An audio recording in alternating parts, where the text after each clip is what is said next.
Oi, pessoal, tudo bem? Hoje a gente vai dar continuidade às nossas aulas de circuitos eletrônicos analógicos, falando sobre uma coisa importante sobre o par diferencial. Né? Até o momento, a gente vem discutindo o par diferencial com saída diferencial, né? Também chamada inside in point, ao invés de um caso onde a gente tem uma saída unipolar ou single-ended. Né? A gente listou até agora algumas vantagens dessa abordagem. São, principalmente, levar o CMRR, né? Uma vez que a gente só vai ter efetivamente um ganho de modo comum quando houver algum tipo de desequilíbrio nos braços do meu par diferencial, né? Se não houver esse desequilíbrio, o nosso ganho de modo comum é zero.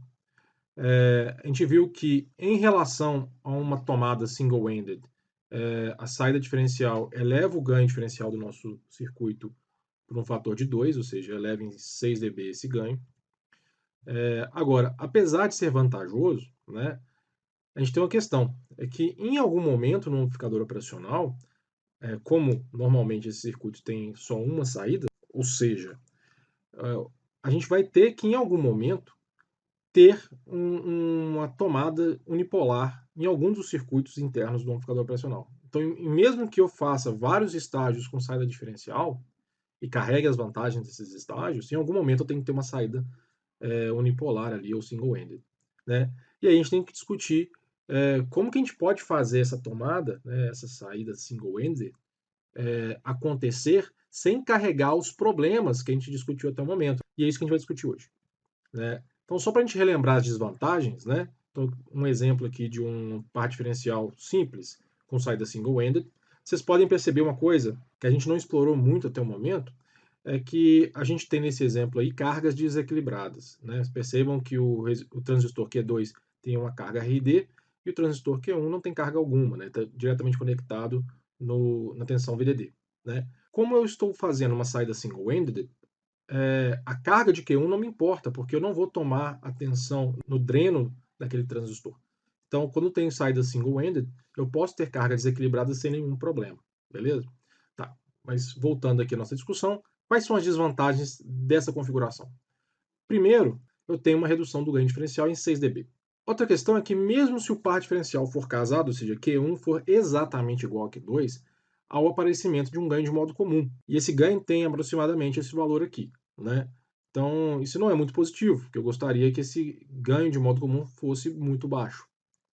Outra questão é que há o aparecimento de um nível CC na saída do meu circuito, né? Uma vez que a tensão de polarização VDD menos ID vezes RD vai aparecer na tensão de saída, não tem nada que eu possa fazer contra isso. Isso pode gerar offset, mas principalmente me obriga a ter algum tipo de acoplamento, ou pensar num tipo de acoplamento para os próximos estágios. Esse acoplamento pode ser capacitivo ou me obriga a fazer algum tipo de deslocador de nível, que a gente chama de level shifter, para compensar essa tensão CC e ela não aparecer na saída do amplificador operacional, o que também não é nada positivo. Né? Agora, uma solução muito simples é não usar, no caso de uma saída single-ended, uma carga resistiva, como eu te fiz no exemplo anterior. É usar uma carga ativa, do tipo espelho de corrente. Notem, uma coisa que é importante, é que eu já comentei inúmeras vezes que o espelho de corrente tradicional ele não funciona bem em circuitos discretos. Mas no caso de usar do jeito que a gente vai discutir daqui a pouco, funciona porque eu tenho naturalmente alguém para forçar o equilíbrio da distribuição de corrente ali. Né? Percebam ali, antes de a gente comentar qualquer coisa sobre essa topologia, que o espelho de corrente que está conectado como carga do meu par diferencial, ele tem que, somando a corrente de referência no transistor Q3 e a corrente de saída no transistor Q4, essa soma de correntes não pode ser maior do que I, que é a corrente que polariza todo mundo ali. Né? Então, se eu tiver, por acaso, um aquecimento de Q4 e Q4 começar a puxar mais corrente, isso vai fazer com que a corrente de referência em Q3 caia. Né? E vocês podem perceber que isso vai ter um efeito de reduzir a corrente em Q4. Ou seja, existe um equilíbrio forçado pelo circuito. Então, neste exemplo daqui para frente, se vocês quiserem usá-lo em circuitos discretos, funciona muito bem também. Não tem necessidade de ficar preocupando com problemas de equilíbrio de corrente, não. Beleza? Então, fechado o adendo, vamos continuar. O que esse circuito faz? Para a gente entender como que ele melhora a operação single-ended do nosso par diferencial. Então, para isso, primeiro, nós vamos imaginar que o nosso par diferencial está operando com uma tensão de modo comum, que neste caso aqui eu considerei como zero. A gente já discutiu inúmeras vezes que se Q1 e Q2 forem iguais, isso vai fazer com que a corrente I se distribua igualmente entre os dois transistores, fazendo com que a corrente de dreno 1 e a corrente de dreno 2 sejam iguais a I sobre 2. Né? Ora, isso vai fazer com que a corrente de referência do meu espelho de corrente, ou seja, a corrente que polariza ali Q3, seja também I sobre 2. Né? Essa corrente aqui, beleza? E essa é a corrente de referência do nosso espelho de corrente, fazendo com que a corrente que Q4 injete também seja I sobre 2. Né? Agora, percebam, eu tenho I sobre 2 sendo injetado por Q4, eu tenho I sobre 2 sendo drenado por Q3, logo não sobra corrente para saída do circuito. Tá, e daí, Thiago? E daí que é o seguinte, percebam que mesmo que eu tenha uma carga conectada naquele ponto ali, né, eu não tenho corrente líquida para aquela carga, isso vai fazer com que o meu offset, ou seja, meu nível DC, seja muito próximo de zero, eliminando uma das desvantagens do nosso circuito. Então, uma coisa importante para a gente sumarizar aqui é que o espelho provê um equilíbrio entre as correntes no nó de saída. Né? Isso nos faz ter um offset nulo em circuitos perfeitamente casados, né? Exatamente porque, como a gente acabou de analisar, a corrente líquida que sai ali só pode ser zero. Né? Na prática, né, vão existir alguns desequilíbrios provocados pelo efeito Early, né, que vai prover um nível CC na saída, ou seja, esse circuito sim vai ter um offset. Mas esse offset vai ser muito pequeno em relação ao que eu teria com uma saída single-ended com cargas resistivas, por exemplo. Né? É uma coisa importante, então, que na prática eu ainda preciso de algum tipo de realimentação para equilibrar o offset. Né? Mas isso é uma vantagem, eu consigo reduzir significativamente o offset em relação ao exemplo anterior com carga resistiva.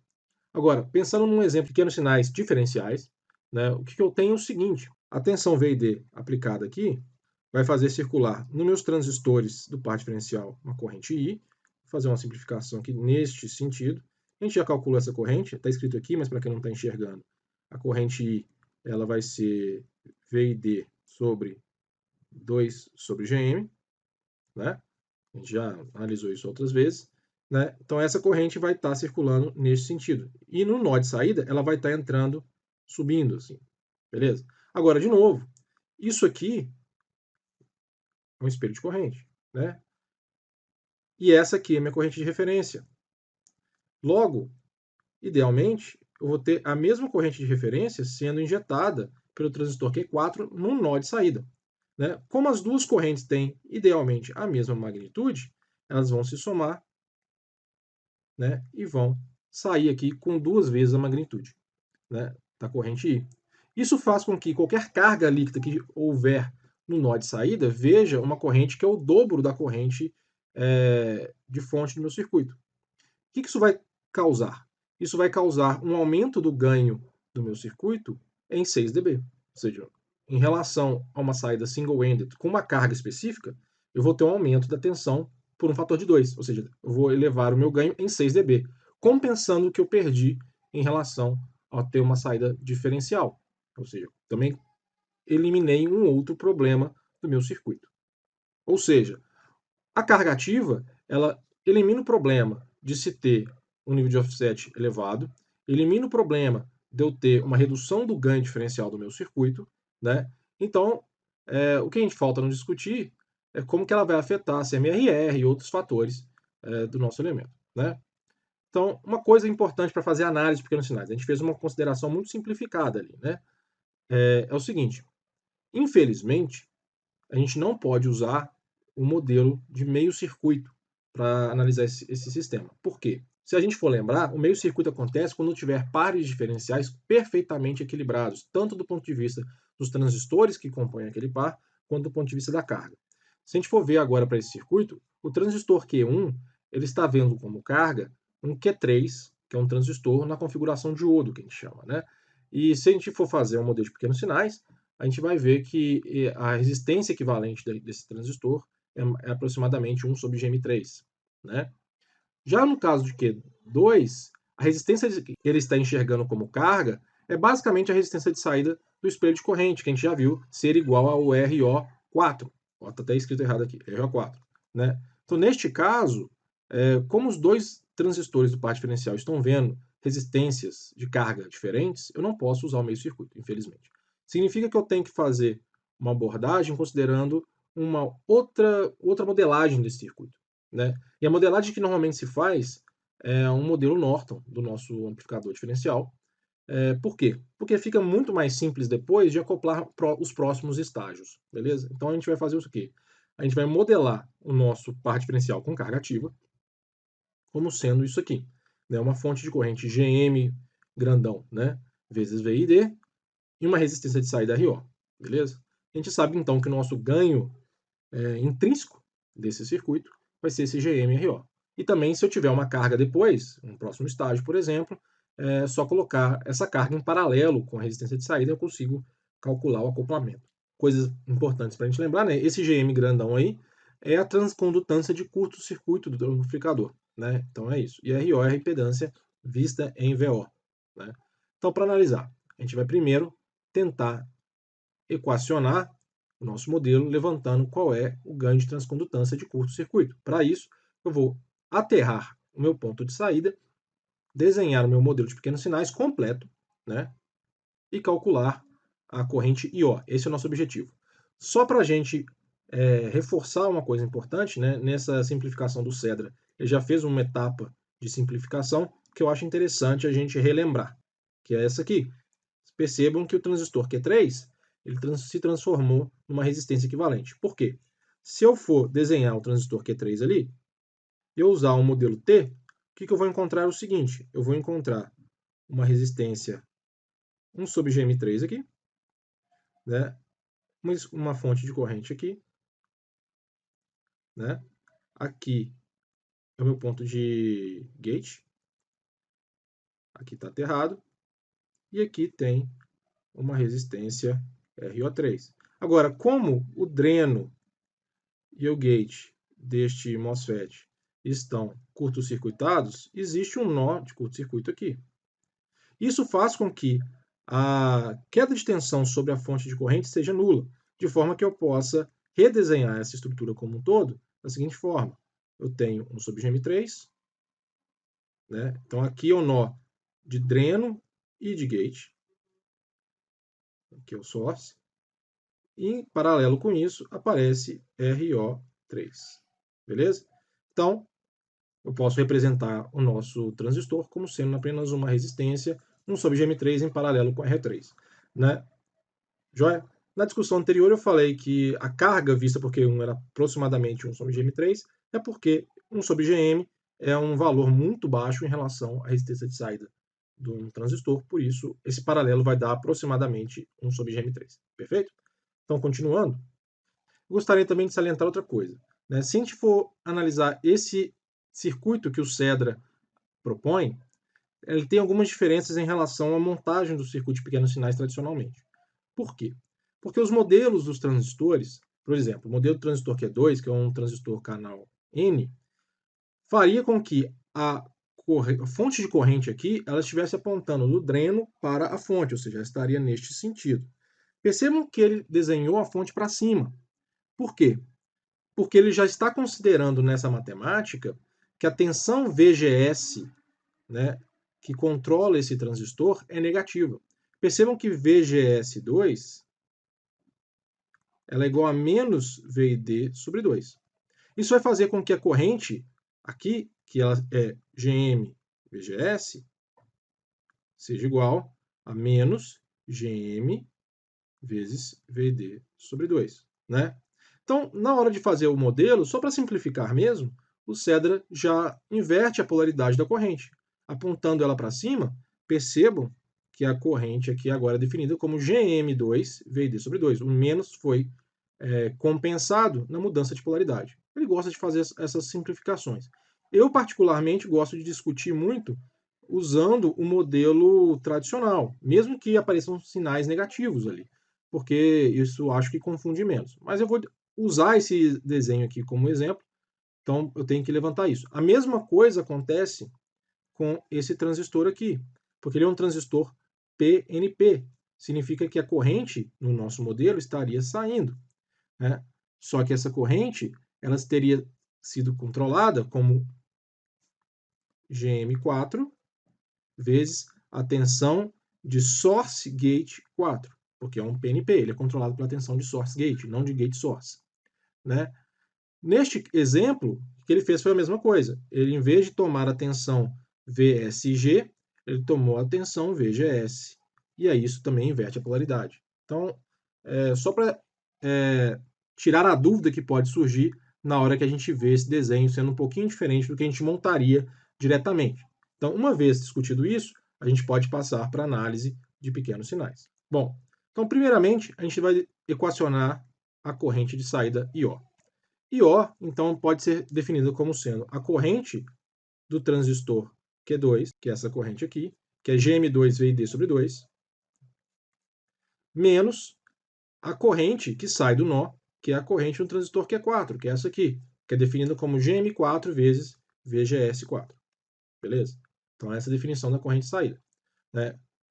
Bom, daqui, a única coisa que eu não conheço é essa informação. Beleza? Continuando.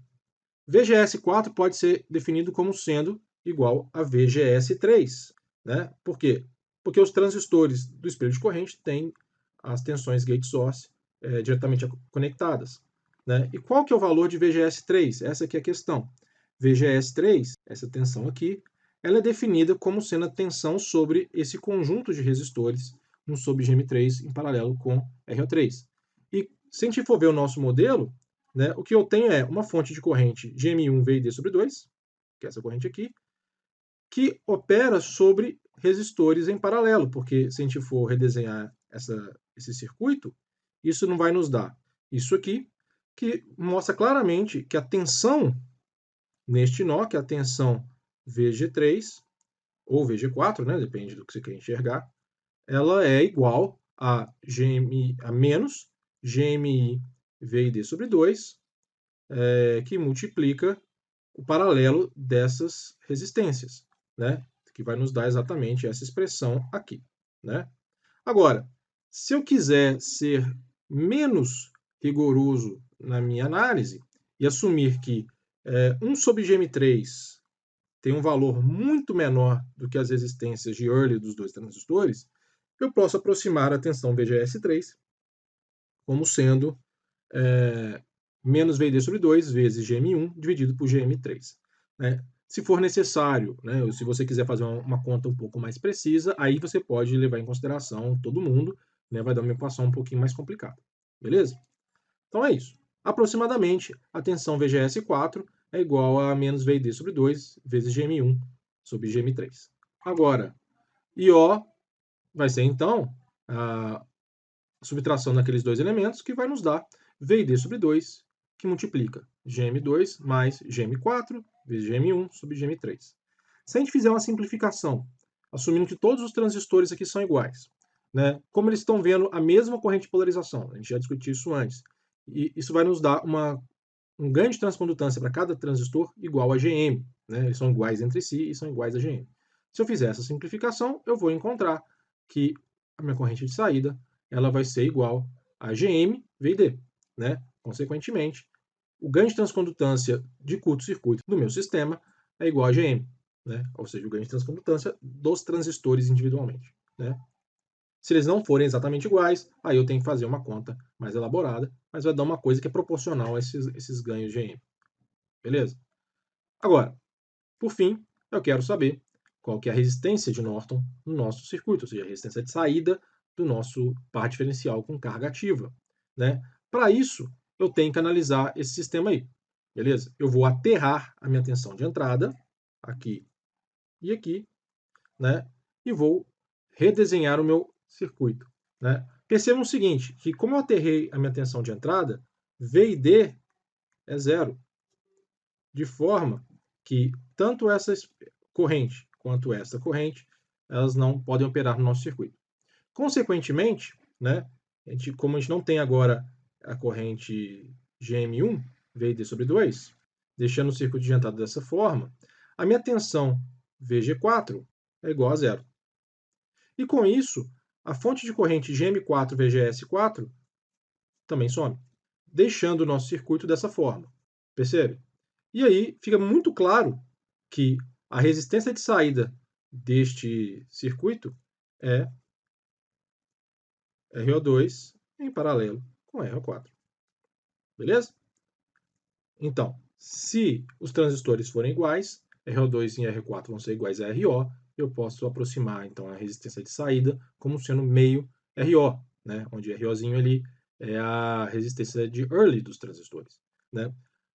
Agora, calculando o ganho intrínseco desse circuito, né, VO sobre VD, como sendo o ganho de transcondutância de curto-circuito vezes esse RO grandão aí, eu tenho que o ganho vai ser igual a meio GM-RO, que vai ser exatamente o ganho de um par diferencial com saída diferencial com resistência da mesma magnitude, né? Lembrando, né, que aí a ideia da carga ativa é exatamente fazer a compensação da perda de 6 dB que a saída single-ended traria numa aplicação com cargas resistivas, né? Então, esse é o ganho efetivamente do nosso circuito. Agora, e no TBJ? A análise do TBJ é exatamente igual, né? Lógico que o TBJ tem questões de distribuição de corrente que podem ser levadas em consideração, mas também fazendo uma análise mais simplificada, né, a gente também acha o ganho da mesma magnitude, né, para o TBJ. Né? Eu não vou fazer análise detalhada, né? Só que existe uma questão com o circuito TBJ que não existe com o circuito MOSFET, que é o seguinte: como existe um desequilíbrio entre a corrente de referência do espelho de corrente e a corrente de saída do espelho de corrente, né, que a gente já discutiu N vezes, isso vai provocar uma corrente líquida na saída do meu par diferencial. E, obviamente, isso vai trazer um offset. Né? Que a gente sabe? A gente sabe que a corrente de saída I4 e a corrente 3 aqui, elas não são iguais. Né? Uma vez que as correntes de base dos meus transistores não são nulas. Né? E a gente já discutiu isso antes. A relação de corrente é essa aqui. Então, a corrente 4 vai ser igual à corrente 3, dividido por 1 mais 2 sobre beta 3. Beleza. Né? A gente pode manipular isso aí. E como I3 é igual a alfa I sobre 2, né? Porque pensando que Q1 e Q2 são exatamente iguais, isso vai fazer com que I4 respeite essa expressão aqui. Beleza? Mas a corrente I2, que é essa corrente aqui, ela vai ser igual a I3. Logo, vai existir uma corrente ΔI na saída do meu circuito que pode ser calculada como sendo I2 menos I4, que vai nos dar algo aproximado a αi sobre beta 3. Joia?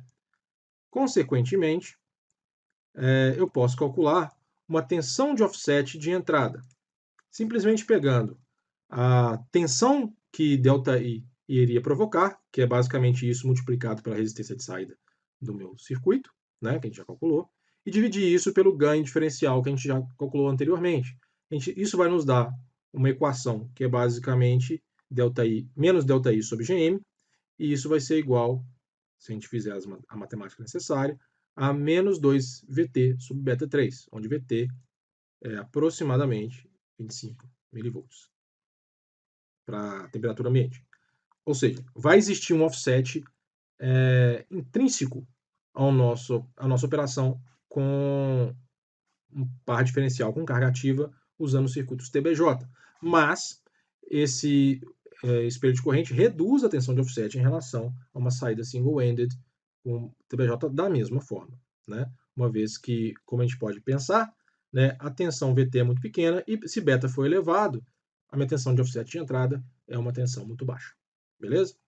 Bom, gente, então eu vou parando a aula por aqui. Então a gente já discutiu quais são as vantagens de se usar um espelho de corrente como carga ativa de um par diferencial.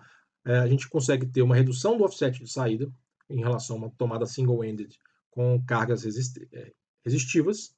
Né? A gente tem um aumento do ganho diferencial, compensando a perda de 6 dB que uma saída single-ended tem em relação a uma saída diferencial.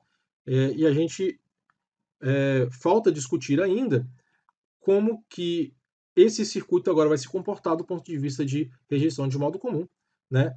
E eu vou deixar para fazer essa análise, que é um pouco mais extensa, na próxima aula. Beleza? Então, até lá. Um grande abraço. Tchau.